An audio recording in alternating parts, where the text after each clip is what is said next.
One thing I swore I would do on this tour was I wanted to open up. I feel like, most of us probably are related in some way anyway. There's one degree of separation between a lot of us here. But I also wanted to share, and I wanted to share something with you that I found out about myself a few months ago. Now, it might not become as much of a surprise to any of you, but I'll just come out and tell you. I recently found out that I have ADHD. I know, that does tend to be people's reactions. Yeah, generally people, whenever I tell people, no one's like, oh, really? Without fail, every time I tell people, they're like, yeah. Have you not seen you? Nobody told me. I had no idea. I thought that it was normal to wake up at 5 o'clock every morning and go, okay, there's 10,000 things to do, you've got this, don't get me wrong. It's been a highly productive 45 years on this planet.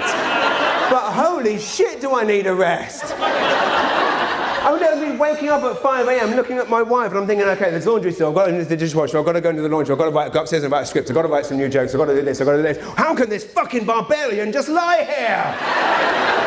I thought she was the weird one for all these years. I finally got the diagnosis. It turns out, you might not be surprised, I'm at the extreme end of it. It's like the kind of 9.9 out of 10 level, right? Again, it's good to know, but I thought, well, this explains a lot about my life and troubles I had as a child. I thought, I've got to go and tell this to my parents face to face. This is not an email, this is a face-to-face conversation. So, last November, I hadn't actually seen my parents in 3 years, since before COVID.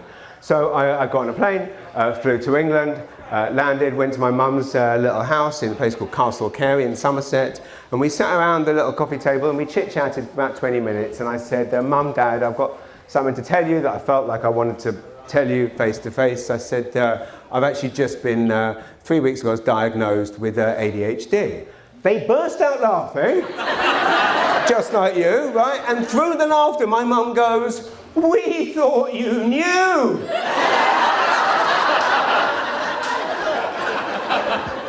Nobody told me.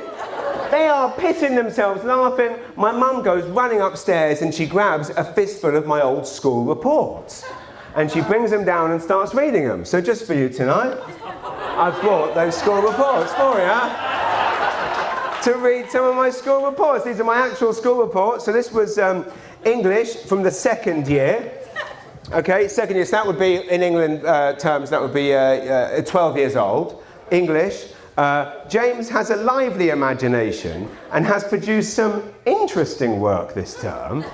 However, he is easily distracted, which prevents him from participating in any discussions. He has the potential to attain a high standard, but is highly unlikely to do so.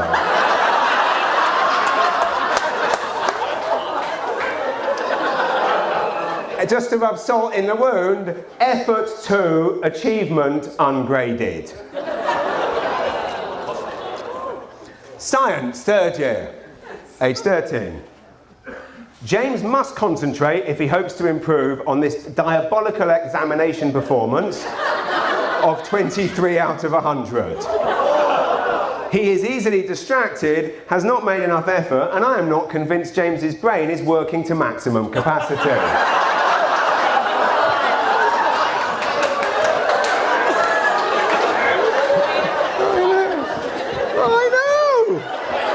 I know.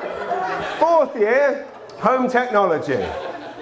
Home technology, so age 14, James tries quite hard, both in and out of class. However, not really her forte to comment on my shitty playground performance, is it? By all means, comment on my bad, but like, as if you need to tell a child with no friends that he's not doing very well in the playground. It's the weirdest thing. Again, in a lot of cases, a lot of people, we all have, kids with different skills in different ways. And I think the thing my mum recently described me as a child, I, as you can tell, wasn't academic, failed everything. I also didn't have any friends and was routinely picked on. But I also wasn't athletic. I hated sports in England at that time were very much competitive driven. I would always get the ball thrown at me, be picked last. So I would basically take a detention every week to avoid double games. So normally, if you have a child that's maybe not athletic, maybe they're academic, I was none of them. And I was what my mum recently, I think jokingly described. She said that I was a triple bill of failure for them. It's good to have the full set. So I thought it was nice of Ms. Ho, that is her name, I'm not calling her, that is her name. It was quite nice of her to comment on the playground performance as if a child is not aware that they're not doing well out of class. James tries quite hard, both in and out of class. However, he doesn't really understand what he's being asked to do and has a tendency to be emotive rather than factual. Hence his poor examination result of 37 out of 100. If he doesn't understand, he must make sure he asks, because that's how ADHD works. Physics, 4th year. James is disruptive and difficult and idle. To the point. James is disruptive and difficult and idle. He prefers to be the centre of attention, as if... Anyway, so then my mum gets to this one, and she goes, here we go, this is what I've been looking for. And she pulls it out, she goes, see, here's how we knew. She said, business studies, lower 6th form. So by this point I'm 16, and it was William Moffat wrote this. I quickly suspected that James's inconsistent and erratic work was explained by more than simply a cavalier attitude.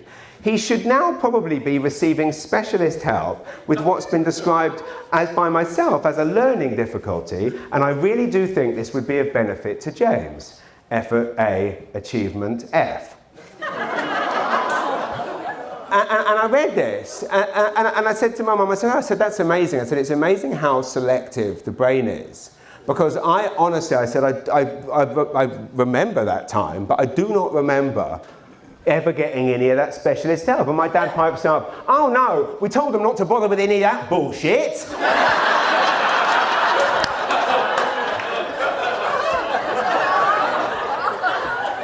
I said, you what? You what? And my mum goes, well, you know us, we don't believe in any of that hocus pocus.